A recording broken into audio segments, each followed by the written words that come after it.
Welcome to CinemaBites.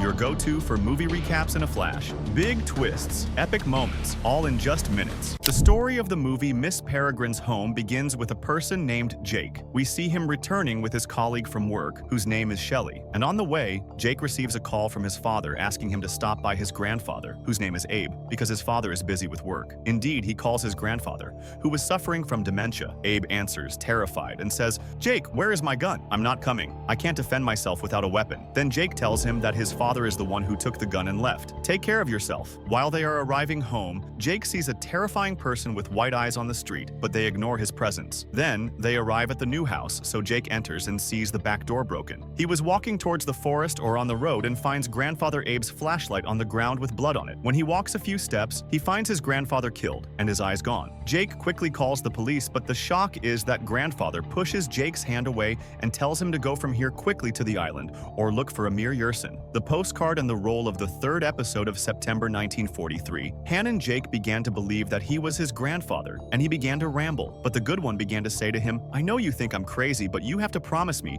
that you will go to the place I told you about, and the bird will explain everything to you, or I should have told you this long ago." Meanwhile, grandfather dies and does not finish his words, and after that, a giant, terrifying monster comes walking, and when Shelley comes to Jake, he tells her that the monster is behind us, and Shelley then shoots the monster in the back and kills it. After a month has passed since these events, we see Jake sitting with a psychiatrist, treating him for the shock that happened to him. As for his grandfather's case, it was closed after they said that the dogs attacked the back door, and this is what made the grandfather run to the forest.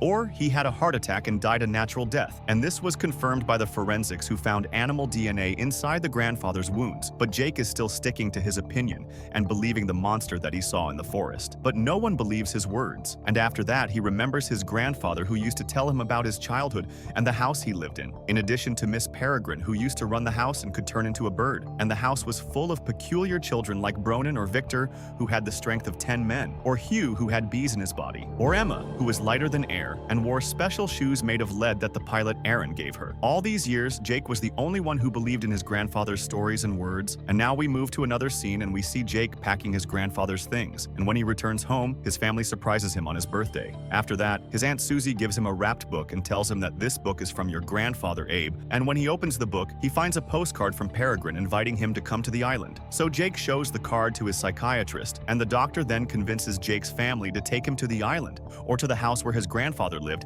to make sure that Abe's words are just a fantasy. Jake travels with his father to the island, and when they arrive, they take a room in the only hotel there. Then Jake asks his father to take him to the house. His father gathers a group of boys and offers them money in exchange for taking his son to the house. Jake and two boys go to the house and begin explaining to the boys the rest of the way, and he refuses to complete the road alone. Then Jake sees a huge, abandoned, or completely destroyed house. So he returns to the hotel and learns that this house was destroyed by the German Navy during the war, which dropped a bomb on the house in 1943 and destroyed it and killed everyone inside. The next day, Jake goes to the house again and he sees the pictures on the ground. When he goes up to the second floor, he sees a girl in front of him calling him Abe's name. He gets scared and goes down quickly, but he is shocked when he sees two children hiding behind the door and looking at him. He gets scared and runs quickly until he falls to the ground or bumps his head and faints. And when he wakes up, he finds himself on the back of a small girl as she rolls him on the ground and goes next to the other children. At that moment, Jake is shocked when he sees Emma and the twins, and Aleph Bronin, and also the invisible Millard, and he thinks that they are dead. But Emma tells him, "None of us is dead, and I called you Abe because you look like your grandfather." Then they take him with them inside the loop, but Jake is afraid and runs away from them and returns to the hotel. And the shock for him is that the hotel is now a restaurant full of people, and he tells them that I am Nazi Hannon, so they accuse him of being a spy and attack him. But suddenly the restaurant items start to break as if an invisible person is destroying the place, and suddenly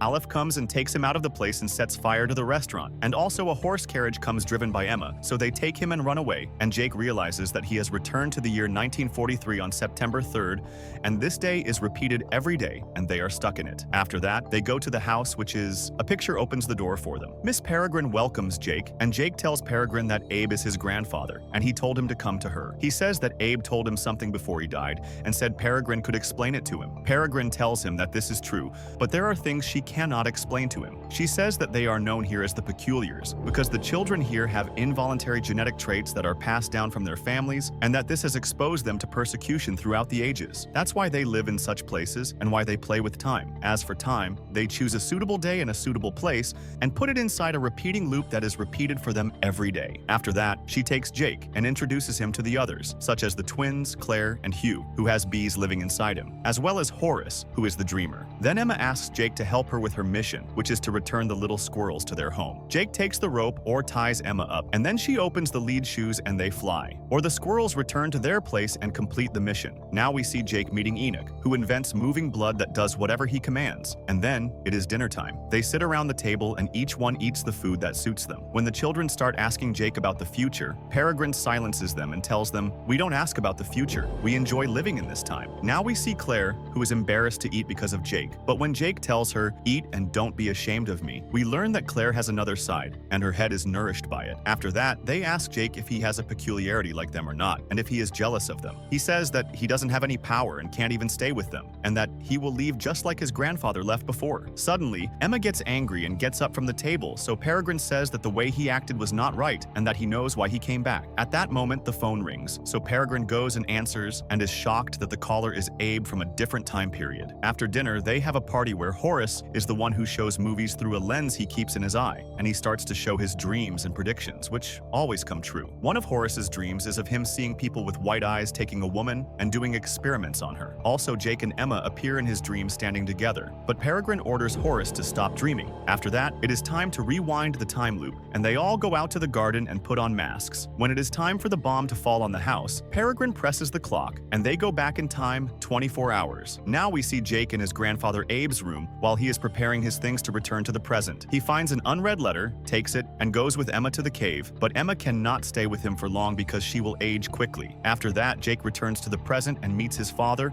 who was looking for him and asks, "Where have you been all this time?" Jake lies and tells him he was with the children who went with him to the house. But halfway there, Jake and his father come across the children next to an animal pen, and we learn that the sheep in it died suddenly. The shepherd is standing by the children, asking who is responsible. Jake's father says they were together the whole time and have nothing to do with it, but the shock is when the children say Jake wasn't with them. The father realizes Jake lied and spent the whole time inside the house alone, so he takes him to the hotel, gets angry, and says Jake can't go anywhere except with him. After that, Jake opens the letter he found in his grandfather's room and learns that it is a warning from Abe to Peregrine in 2016, warning her about Mr. Barron's group, who are in the hall and were photographed by chance. The goal of this group is to destroy the time loop. The next day, Jake wakes up and leaves his father, goes to the beach, and meets a writer named John, whose style is a bit strange. At night, Jake sneaks out of the room without his father noticing and goes down to the ground floor, but sees John and the hotel owner in front of him. So he goes up and escapes from the hotel window. He goes to the house, and when he sees Peregrine, he asks her about the letter he found and about Barron's group, and asks her to explain to him.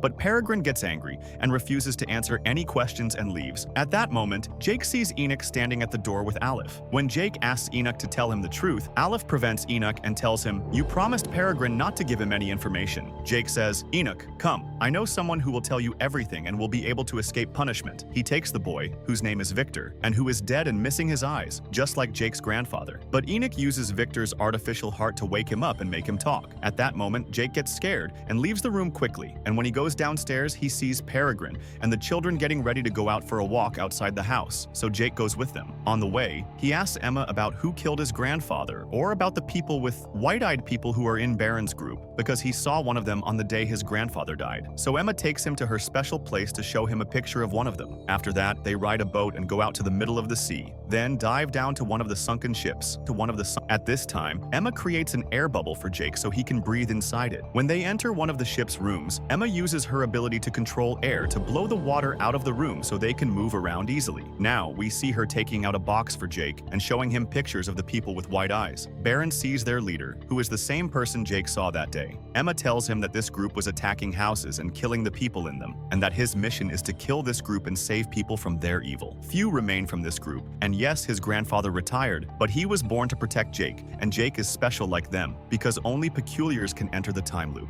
To prove this, she takes him and returns him to the house in one of the corners of the garden. We see Miss Peregrine waiting for something, and suddenly a hidden monster appears in front of her. It's the same monster that killed Victor. Peregrine knows the time it will come because she kills it every day at the same time in the repeating time loop, even though she can't see it. After that, we learn that Jake is unique in being the only person who can see these creatures. Jake goes to Peregrine to learn more about them, and she tells him these hidden creatures are called hollows. Then she tells him the story of Baron's group, saying they were peculiars like them. But one day, Baron got tired of the repeating time loop and decided to gather people and try an invention that would let them live outside the time loop. The experiment failed, and everyone there turned into hollows. Years later, Baron discovered that the way to return to his human form was to eat the eyes of peculiars, like Victor and Abe. Up to this moment, Baron's group is still hunting peculiars and attacking time loops. At that moment, a guest from another time loop arrives, asking for help and telling them that Baron attacked and completely destroyed his loop. Baron wants to repeat the experiment so they can be free from the other time loops. They feel threatened and decide to escape from the island as soon as possible. But Jake knows that if they leave the house and the bomb falls and destroys it, he'll never be able to return to his family. So Jake quickly returns to the future and sees his father waiting for him. While they're walking on the road, they see another murder on the beach, and her eyes are also missing. Jake quickly returns to the time loop to warn Peregrine that Baron is close to their loop. Suddenly, Jake's father tries to catch up with him or stop him, but can't. So John volunteers to go after Jake, and the shock is that when Jake enters the cave, John follows him, even though only peculiars can enter. Suddenly, John turns into the psychiatrist and then into Baron. Jake realizes at that moment that Baron was able to impersonate these people until the cave is destroyed. Then Jake threatens him and makes him take him to the house. When they arrive, Baron threatens Peregrine and orders her to transform into a bird or come with him so he can perform the experiment on her, telling her if she doesn't agree, he'll kill Jake and all the children. Peregrine is forced to lock up the children and transform into a bird and go with Baron. When the children get out, they try to close the house's exits so the hollows won't attack them, because they're invisible, and their only hope is Jake. The first victim is the woman who came to warn them. Then a hollow enters the house and chases them to the second floor, but they manage to escape at that moment before the bomb falls and blows up the house and the hole inside it. The time loop shifts, and the children are in a difficult situation because they don't know what to do without Peregrine. They decide to go to Baron to save Peregrine from him. They go to Emma to use her power to lift the abandoned ship from underwater and use it to go to Baron's location. They have a map that shows all the time loops, but if they enter the new loop, Jake will go back in time and find his grandfather alive. They all decide to use this loop. They manage to locate Baron, so they go down to an amusement park and find Baron on the train, preparing for the experiment. Jake tells them the plan, which is to go and scatter the hollows surrounding Baron. At this time, the children carry out the plan, distracting the hollows and making them chase after them. The children hide and throw colors and snow on the hollows so they can see them. At that moment, Enoch animates all the skeletons inside the ship and sends them to attack the hollows and kill them. Then the children go to the circus to kill Baron and his group. Emma and Jake go and distract Baron to prevent him from starting the experiment on Miss Peregrine, which would kill her. At that moment, the children are able to eliminate the Baron's group uses their magical powers, but Emma blows at Baron to prevent him from entering the experiment room. At that moment, Jake enters the experiment room to free Peregrine and those with her. However, Emma's breath runs out and she loses control over Baron, who then enters the room after Jake has freed Peregrine and the others. Baron decides to kill Jake, but he stops when he hears Emma approaching, so he disguises himself as Jake to deceive Emma and the peculiar children and kill them. At that moment, the last hollow appears, and since Jake is the only one in the world who can see these creatures, he becomes cautious. But the hollow attacks Baron without him realizing, killing him and eating his eyes. Suddenly, Jake manages to kill the last remaining hollow, and then the children are forced to return to the past time loop because their presence in the future causes them to die, one after another. Jake remains in the future loop and says goodbye to the children. Emma tells Jake that he will be able to see his grandfather again